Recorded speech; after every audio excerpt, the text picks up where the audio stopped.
Hi everyone, welcome to the Real Estate Red Zone, brought to you by the Texas Real Estate Research Center at Texas A&M University.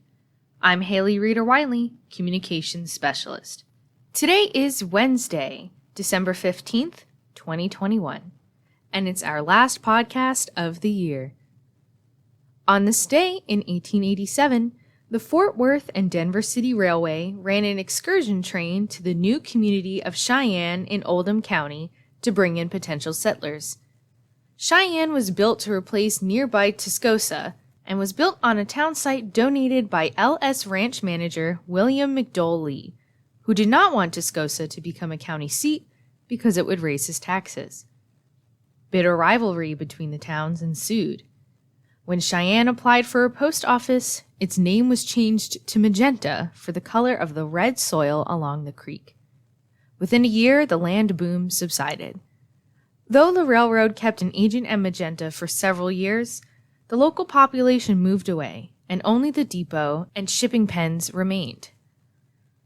Now on to today's podcast. 2021 was a year categorized by unprecedented economic growth in the aftermath of the COVID-19 pandemic. How did different sectors of the real estate industry fare this year, and what's in store for 2022? Texas Real Estate Research Center research economist Dr. Torres is here to share his insights. Thanks for being here. Thank you for having me, Haley. How did the Texas economy as a whole fare in 2021 so far? So did really well. The recovery continues in jobs.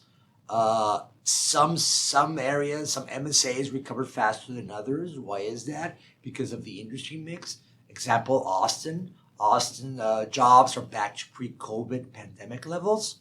But others, especially the ones that had industry mix focused on energy, oil, Midland, Odessa, and we could put Houston in that also, aren't doing as well recovery-wise. Houston is doing much better. I'm not saying not bad, but compared to the other MSAs like Dallas-Fort Worth, San Antonio, the road to recovery has been a little bit more slower. Also, Dallas, Plano, Irving has recovered all those jobs back to pre-COVID levels. Why is that? The high presence of the financial sector and the professional business sector. So that's allowed Dallas, Plano, Irving to recover all the jobs lost. And it's interesting. McAllen is another MSA, border MSA that's back to pre-COVID levels. Waco and Sherman Denison was one of the first two MSAs in our state to recover all the jobs back to the. So it's overall really positive. The Texas economy has done a great job. The whole economy is doing really, really well. Mm-hmm. Describe the state of Texas housing, commercial, and apartment sectors in 2021. So housing, another extraordinary year of really strong activity. The only issue has been, the major headwind has been the lack of inventory, the lack of homes available for sale. I think that's been pulling back the housing market. Housing sales could be much higher if we had the inventory to support that. And a negative effect from that has been the rapid rise in housing prices. We've seen in Austin, well, all over the state, Austin, Dallas-Fort Worth, Houston, El Paso, McAllen, Bronzeville.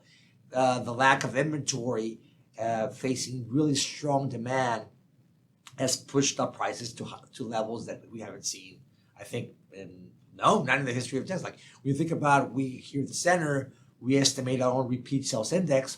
What I mean by that, it's an index that tracks the same house over time, right? The purchase and selling of that house through time. And Austin has recorded 40% year-over-year growth.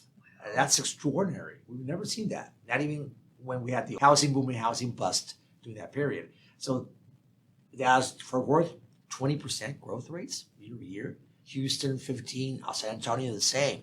So it's extraordinary numbers. But why is that? Because of the lack of homes available for sale, because the demand is strong and remains strong.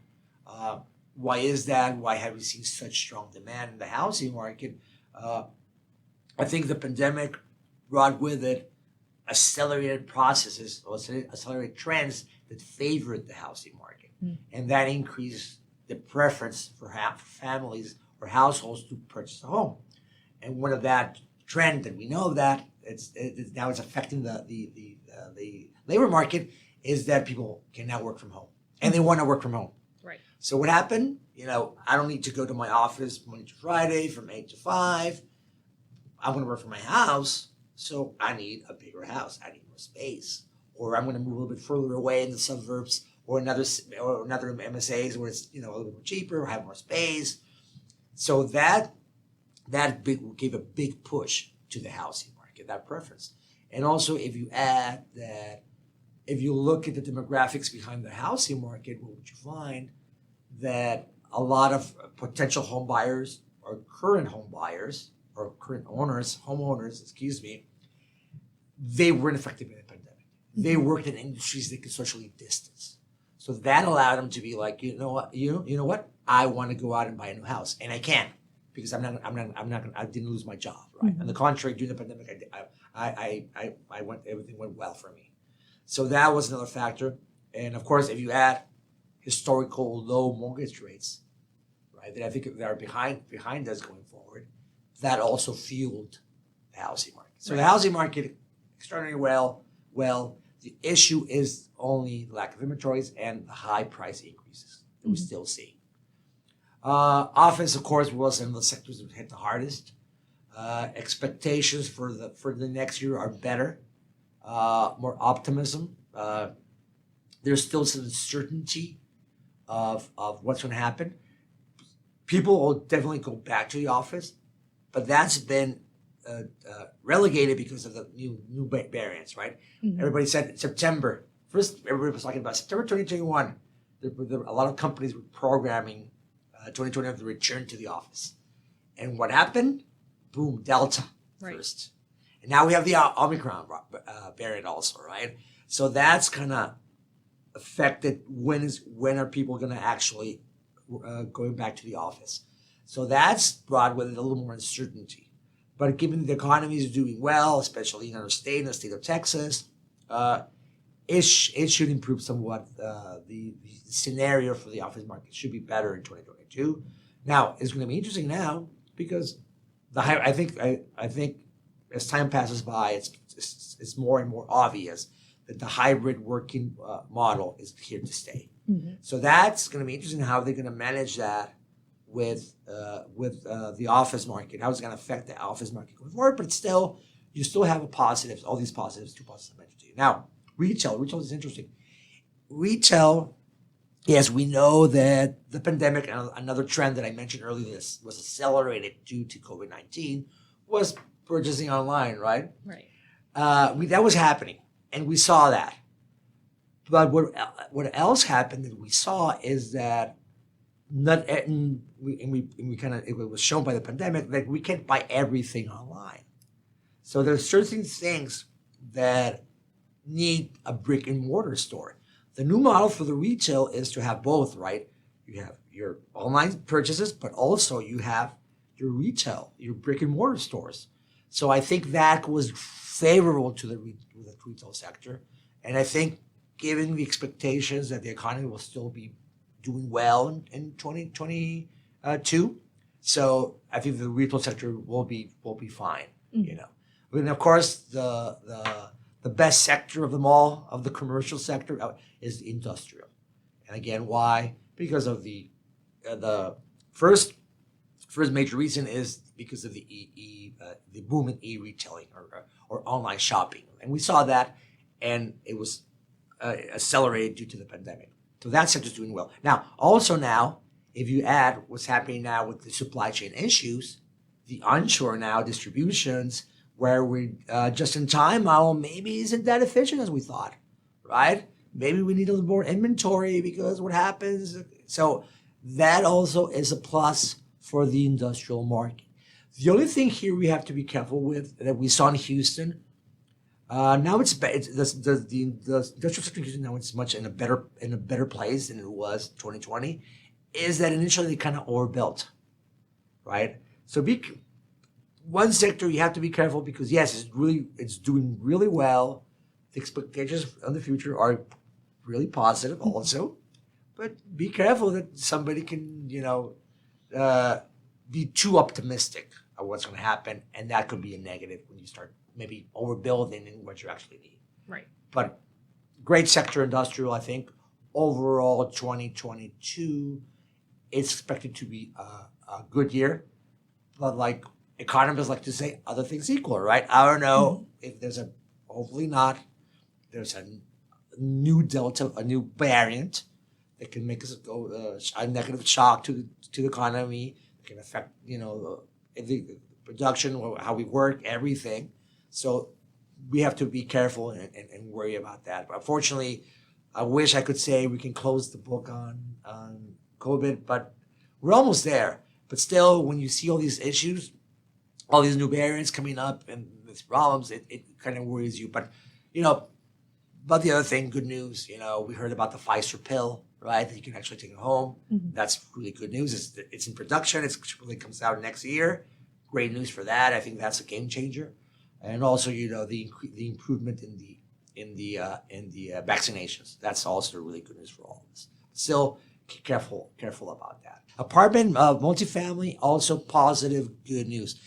Everything that's residential, expect a positive outlook for 2022.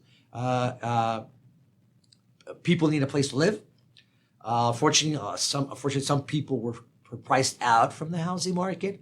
They need a place to live. So they're probably going to be renters instead of homeowners.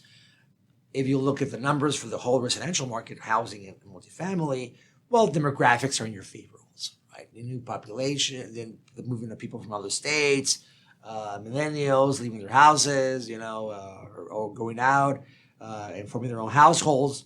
All of these things are in favor of the multifamily market in 2022, and also the growth of the economy, attracting more people. All these things are a good mix that tell you that the multifamily market is going to do well in 2022. And by the way, it's one of the major turnarounds that we saw in 2021 was the apartment market. Incredible how the turnaround, right? We were unfortunately, there was a lot of uncertainty going forward, right? About COVID, what was going to happen when the stimulus ended, all these the eviction moratorium ended. Was there going to be a big, a negative effect on the multifamily market? And on the contrary, the good news, since the economy is doing well, jobs are doing well, the multifamily market is doing well. Those people that found themselves unemployed at that time now find themselves with a job and can pay their rents. Right. So all these things, that was one major factor that produced that major turnaround. Also, the fiscal stimulus, the checks that people received, that also helped out the multifamily. So multifamily is fine. Expectations is we continue to be a good year also for multifamily in 2022. Would you describe the outlook going into 2022 as mostly positive, mostly negative, or neutral? I would say positive. Mm-hmm. Overall, the outlook is positive. The only issue, one of the issues and one of the major issues is inflation. I think that's a major headwind because what normally happens when you have high levels of inflation, interest rates increase. Mm-hmm. So we have to be careful of what's going to happen with inflation. And also, another effect is that the Federal Reserve has to change its monetary policy. Because in the face of higher inflation and more sustained inflation, right, they have to act and probably, we heard first of all that, the tapering is going to start. The other thing we heard is from Chairman Powell is that it's going to be faster than before. And the third thing we heard from him we heard from them, is they're probably looking at raising rates in 2022. Mm-hmm. So that has a big impact in the real estate, commercial market, especially in the housing market. Because if interest rates go up, that includes mortgage rates. Mm-hmm. And that's a major effect on deciding to buy a home or not, right? Because it's, the cost of the mortgage, basically. So that will definitely have a negative effect, but still the housing market is strong. It's not that it's going to go down, but it'll probably cause it to slow down a little bit. And now, going forward, 2022, again, The expectations, strong year, positive outlook, but slower, because after the big rebound we've had in 2021 from closing down the whole economy in 2020, of course you see a humongous boom, bump up and rebound. The expectation, yes, still strong growth, but slower growth. Housing market the same, especially we expect home prices to slow down back to more normal, more historical trends that we saw pre-COVID levels, because right now they are in a sustainable level, right? We can maintain 20% double-digit home price growth. Mm-hmm. That would be really difficult, really, really hard, to maintain those levels. And that, of course, also affects the quality, the demand. It's kind of by itself, the market kind of regulates itself and slows down demand. So I think that's a major issue. Now, the other issue when I talk about inflation, and I mentioned the Fed issue, is that if the Fed finds itself behind inflation, that could cause them to react at a faster rate. And when that happens, normally they raise rates too fast.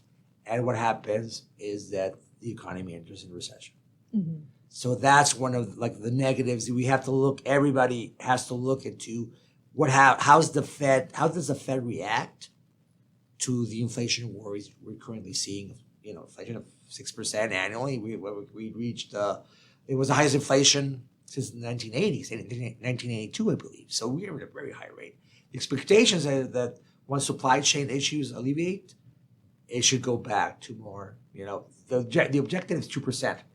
I don't know if it could reach 2%, maybe closer to 3%. It depends on what happens with the supply chain issues, and also how fast the Fed can eliminate the tapering and the purchase of mortgage-backed securities and treasury bills.